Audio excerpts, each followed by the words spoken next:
Assalamualaikum warahmatullahi wabarakatuh. Salam sejahtera untuk kita semua. Yang kami hormati Ibu Sri Anjarwati SEMAK selaku dosen pengampu mata kuliah Penganggaran Perusahaan. Perkenalkan, kami dari kelompok 10 yang beranggotakan saya sendiri, Herniwati Waruhu, rekan saya Dewi Nurlitasari, dan Poniran akan mempresentasikan hasil diskusi kelompok kami yang membahas tentang break-even point atau titik impas. Adapun yang akan kita bahas, yang pertama adalah pengertian break-even point, yang kedua tujuan dan manfaat break-even point, yang ketiga komponen-komponen dalam break-even point, yang keempat rumus break-even point baik dalam unit dan rupiah, dan yang kelima contoh kasus. Yang pertama adalah pengertian break-even point. Break-even point atau titik impas adalah kondisi ketika total pendapatan atau revenue sama dengan total biaya, yaitu jumlah dari biaya tetap atau fixed cost dan biaya variabel atau variable cost, sehingga perusahaan tidak mengalami laba maupun rugi atau laba bersih sama dengan nol.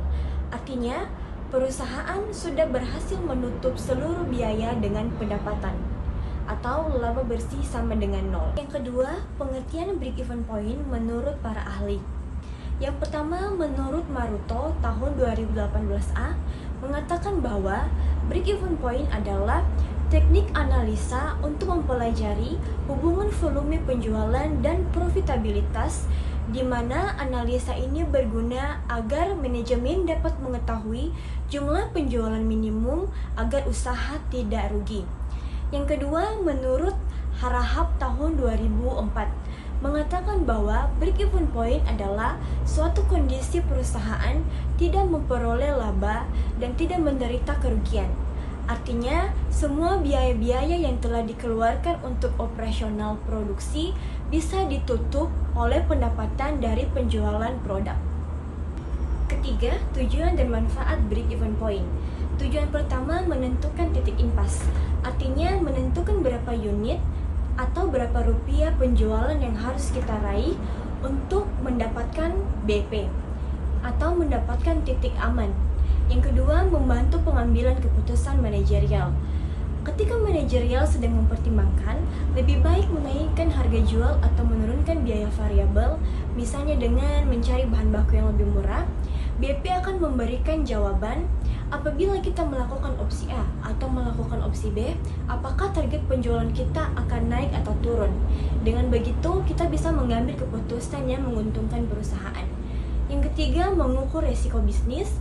Yang keempat, memudahkan perencanaan biaya. Dan kelima, menetapkan target laba yang ingin dicapai. Adapun manfaat break-even point, yang pertama menghindari kerugian. Break-even point memberikan kita batas minimum penjualan. Dengan tahu angka ini, kita bisa mengambil tindakan ketika penjualan sudah mulai mendekati batas break-even point, sehingga kita dapat mencegah kerugian.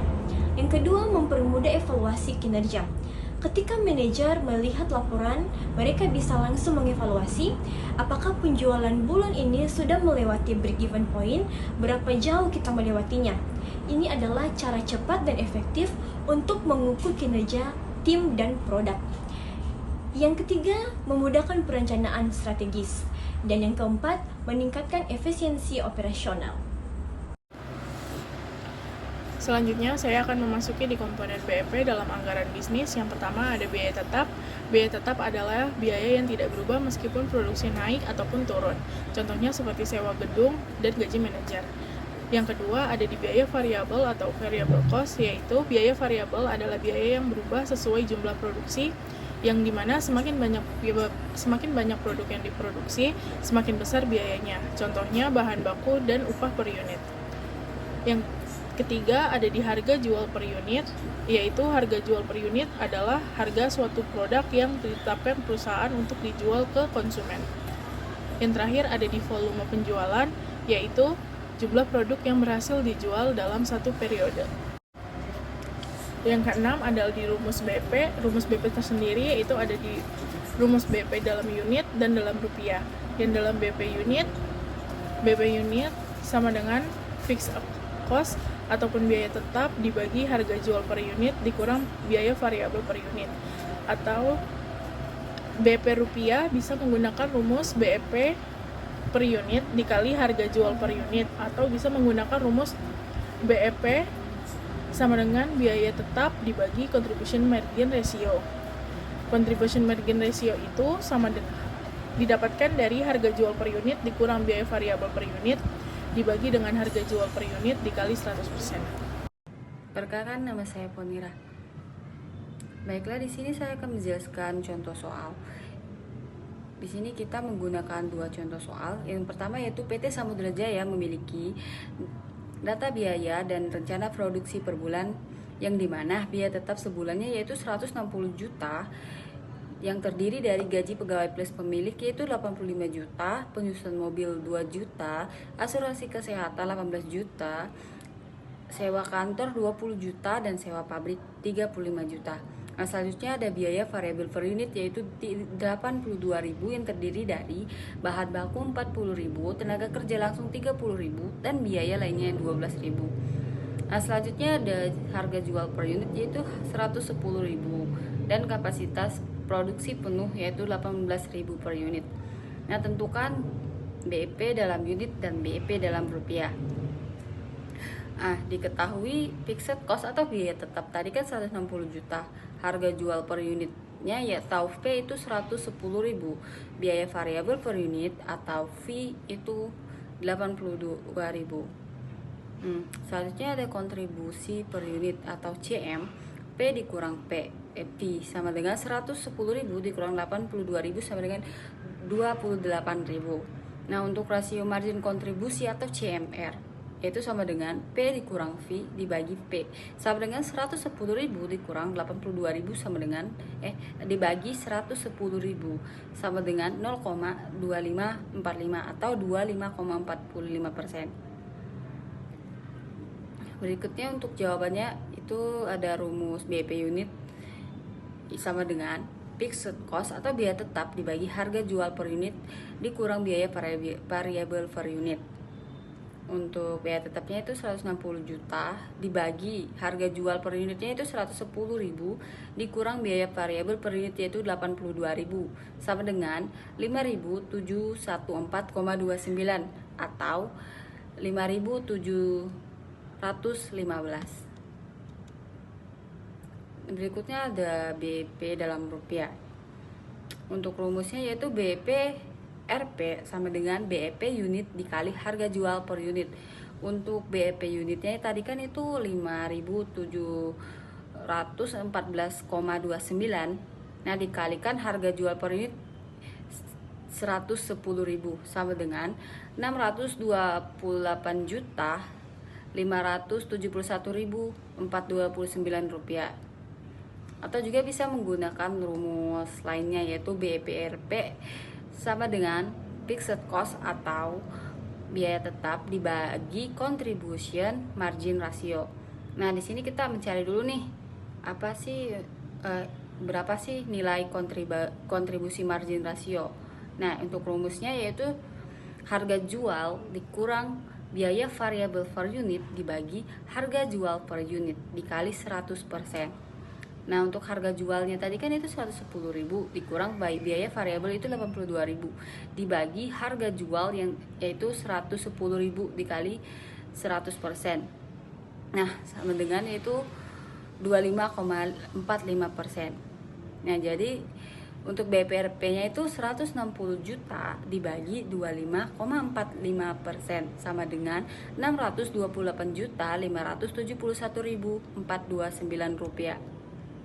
Nah, berikutnya itu ada contoh kedua,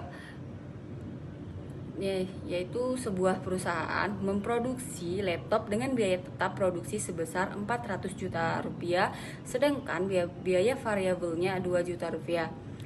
Jika harga jual per unitnya 3 juta, berapakah nominal yang harus dicapai agar dapat break even point? Nah, diketahui fixed cost atau biaya tetapnya tadi itu 400 juta, harga jualnya per unit atau V 3 juta rupiah. Biaya variabel per unit atau V itu 2 juta rupiah. Contribution per unit atau CM P dikurang V sama dengan 3 juta dikurang 2 juta sama dengan 1 juta rupiah. Rasio margin kontribusi atau CMR sama dengan V kurang V dibagi V, yaitu 3 juta dikurang 2 juta dibagi 3 juta itu sama dengan 0,333 atau 33,3%. Nah, untuk jawabannya itu kita cari dulu nih BP dalam unitnya kan. Nah, BP unit tadi rumusnya itu fixed cost atau biaya tetap dibagi harga jual per unit dikurang biaya variabel per unit. Itu sama dengan biaya tetapnya 400 juta dibagi harga jual 3 juta dikurang biaya variabel yaitu 2 juta. Jadi jawabannya yaitu 400 unit. Nah, BEP untuk BEP dalam rupiahnya yaitu BEP RP sama dengan BEP unit dikali harga jual per unit. Untuk BEP unitnya tadi kan 400 dikali harga jual yaitu 3 juta. Jadi jawabannya itu 1M 200 juta.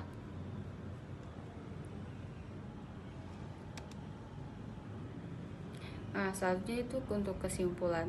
Break even point atau BEP atau titik impas merupakan kondisi di mana total pendapatan sama dengan total biaya, sehingga perusahaan tidak mengalami laba maupun rugi.